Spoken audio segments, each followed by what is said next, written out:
మొన్ననే చెప్పుకున్న మహారాష్ట్రలో వాళ్ళు ఒక టాక్సీ విధానం తీసుకొచ్చారు. ఓలా, ఉబర్‌లకు పోటీగా వాళ్ళు ఒక యాప్ తీసుకొచ్చారు.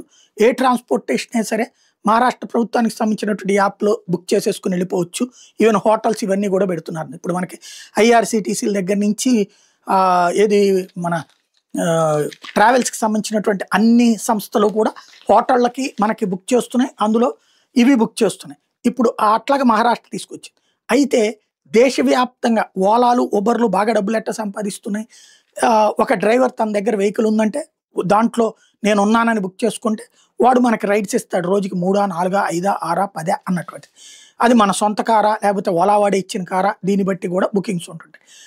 వాళ్ళు చెప్పిన రేట్‌కి వాళ్ళు ముందు ఫిక్స్ చేసినటువంటి రేట్ ప్రకారం ఎళ్తారు. దీంట్లో వాళ్ళకి కొంత కమిషన్ ఇవ్వాల్సి ఉంటుంది. ఓలా అయినా, ఉబర్ అయినా, ఆడి పేరేంటి ర్యాపిడో అయినా సరే. ఇప్పుడు అట్లా కాకుండా అంటే దాని ద్వారా వాళ్ళు బతుకుతున్నారు. ఇటు వీళ్ళని బతికిస్తున్నారు.